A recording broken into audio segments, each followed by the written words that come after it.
Hello everyone, आज हम start करने वाले हैं चैप्टर डिमांड। ये 12th ग्रेजुएशन और पोस्ट ग्रेजुएशन सारी जगह आपको हेल्प करेगा।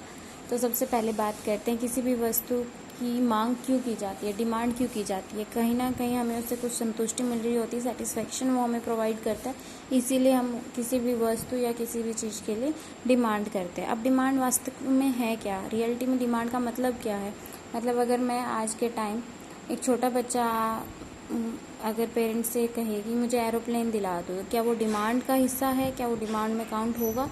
तो इसी चीज़ को हम पहले हम समझते हैं कि डिमांड से पहले एक वर्ड आता है डिज़ायर। डिज़ायर का मतलब क्या है, विश। जो कि मैंने अभी एग्जांपल दिया, एक बच्चे को एयरप्लेन चाहिए, ये उसकी विश है, पर ये एक्चुअल में डिमांड नहीं काउंट होगी। इकोनॉमिक्स के पॉइंट ऑफ व्यू से हम इसे डिमांड में नहीं ले सकते हैं।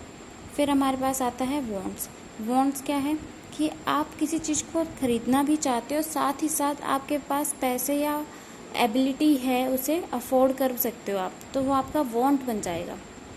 ये वॉन्ट ही हम आगे चल के अगर इसमें दो चीज़ें और डाल दी जाएं, टाइम और प्राइस को, तो हम इस वॉन्ट को, जो कैपेबिलिटी है और आपकी डिज़ायर है, इन चारों चीज़ों को मिला के हम कहते हैं डिमांड।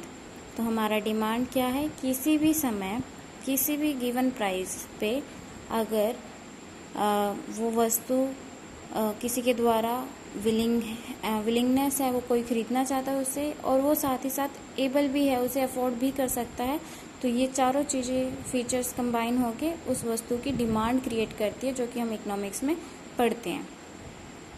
अब डिमांड दो तरह से हम डिमांड को बोलते हैं, एक होता है डिमांड, एक होता है क्वांटिटी डिमांडेड। डिमांड का मतलब क्या है कि कितनी डिफरेंट क्वांटिटी, पॉसिबल क्वांटिटी एक कमोडिटी की कंज्यूमर तैयार है खरीदने के लिए डिफरेंट प्राइसेस पे, वो हमारा डिमांड कहलाएगा। अब क्वांटिटी डिमांड क्या है, ये वो चीज़, वो क्वांटिटी कहलाई जाती है जो कि परचेज की जाएगी अगेंस्ट स्पेसिफिक प्राइस। हम पर्टिकुलर एक प्राइस, मतलब मान लो अगर वस्तु का प्राइस 10 है तो उस पर हम कितनी यूनिट्स उसकी खरीदेंगे। अगर बिस्किट का प्राइस 10 है तो हम 2 पैकेट खरीदेंगे, 3 पैकेट खरीदते हैं, तो वो हमारा जो है वो बताएगा क्वांटिटी डिमांडेड। बट अगर हम बात करें एक बिस्कुट का पैकेट 10 रुपये का, एक 20 रुपये का, एक 5 रुपये का, उस पर अलग अलग क्वांटिटीज़ को हम क्या बोलते हैं, डिमांड बोलते हैं। तो डिमांड और क्वांटिटी डिमांड में आपको फ़र्क समझ आ गया होगा।